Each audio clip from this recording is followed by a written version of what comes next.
మదనపల్లికి 119 సంవత్సరాల కల పెద్దలు చంద్రబాబు నాయుడు గారు జిల్లా కేంద్రంగా ఏర్పడిన తర్వాత మదనపల్లిలో ముందు నుంచి దాదాపు ట్రాఫిక్ సమస్య తాండవం ఆడుతూ ఉంది అధ్యక్ష. రోడ్ వైడనింగ్ చాలా అవసరం ఉంది అధ్యక్ష. ఈ ట్రాఫిక్ పైన పూర్తి స్థాయిగా కేంద్రీకరించాలని చెప్పి సవినయంగా మీ ద్వారా నేను ముఖ్యమంత్రి గారికి కోరుతున్నాను అధ్యక్ష. ఇదే విధంగా మదనపల్లికి జాతీయ గీతం, దేశానికి జాతీయ గీతం అందించిన మదనపల్లికి బీటీ కళాశాల ఉంది అధ్యక్ష. ఇట్స్ ఏ మాన్యుమెంట్ అధ్యక్ష. కొన్ని లక్షల మంది పిల్లలు చదివారు అధ్యక్ష. దానికి యూనివర్సిటీ చేయాలని చెప్పి సవినయంగా కోరుతున్నాను అధ్యక్ష.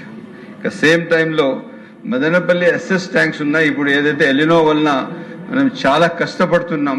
ఈ ఎస్ఎస్ ట్యాంక్ కి మన ఇరిగేషన్ మినిస్టర్ గారు గత సంవత్సరం వచ్చి 15 నుంచి 20 కోట్ల రూపాయలు ఆ తూములు మరమ్మతుకి ఇస్తానని చెప్పి మాట ఇచ్చారు అధ్యక్ష. కాకపోతే అది ఇంతవరకు జరగలేదు. అది చాలా ఎసెన్షియల్. 135 ఎకరాల ఒక చిప్లీలో ఒక ఎస్ఎస్ ట్యాంక్ ఉంది. 175 ఎకరాల ఒక ఎస్ఎస్ ట్యాంక్ వచ్చి గుంటువారిపల్లిలో ఉంది. ఈ 2 ఎస్ఎస్ ట్యాంకులు పబ్లిక్ ఇంట్రెస్ట్ లో సేఫ్ గార్డ్ చేస్తే మదనపల్లికి ఉన్న తాగునీరుకి చాలా పెద్ద సమస్య తీరుతుందని చెప్పి మీ ద్వారా నేను కోరుతున్నాను అధ్యక్ష. అదేవిధంగా టమాటో ప్రాసెసింగ్ యూనిట్ కూడా కొంచెం దానికి ప్రాధాన్యత ఇస్తే బాగుంటుందని చెప్పి సవినయంగా తెలియజేస్తున్నాను అధ్యక్ష.